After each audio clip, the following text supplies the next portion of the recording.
Hi everyone, welcome back for another whiskey review. Today looking to review another Overeem. Hopefully you've already caught my previous review of the Overeem Tasmanian single malt, which was aged in a sherry cask. And now I'm on to the port cask one. Now this bottle as well, I had opened on the same night with some friends for a review of some Australian whiskies, which were starward whiskies, 2 Overeems and a Lark Classic.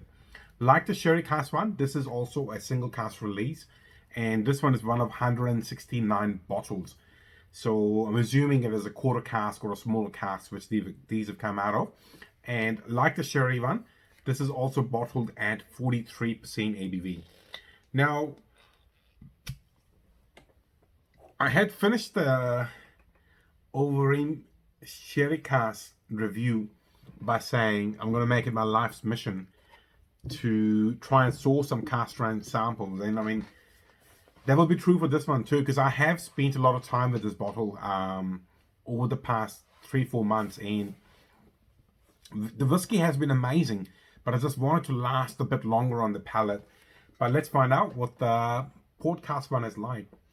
Not deep dark in color, reasonably goldish hue, but normally, I might have, no I don't, it's a masala cask bin react, but some of the port cask whiskies from Scotland have a real sort of maroony color, but I suppose that depends what sort of port those casks had previously.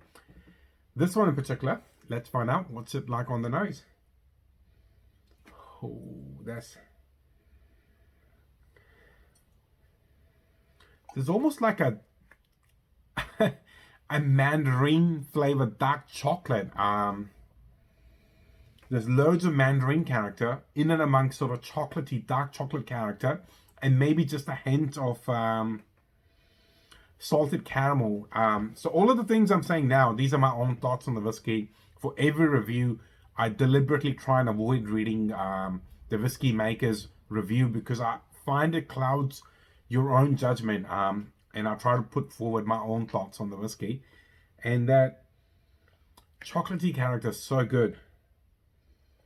And then amongst that mandarin like sweetness. And there's just a slight salty caramel character on the nose. Quite pleasing on the nose so far, I have to say. For what I am only assuming is a relatively young whiskey from Tasmania. Well, let's see what's it like on the palate.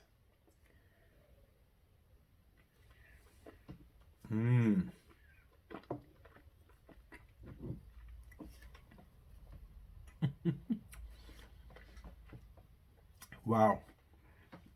Now this one is a lot more flavorsome on the palate, unlike the sherry one, which felt a bit light and delicate on the palate. It gave me the spice, but this one, the dark chocolate character carries on, and there's just a gentle spice on the palate, in and amongst rich sweetness. I'm getting slight raisiny sweetness. It is reminding me of a trying to think of a sweet dish. I'll have another sip.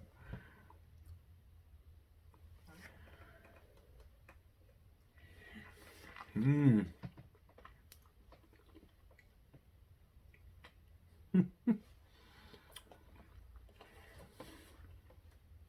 it's just outstanding, really good.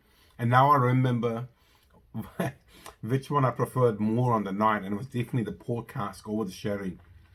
Wow, that spice and that sweetness is doing an amazing dance. Wow.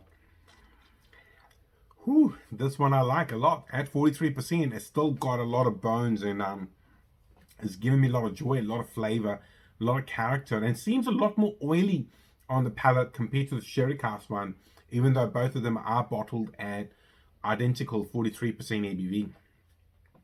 But like I said about the sherry one, I'd be quite keen to try something like this at cask strength.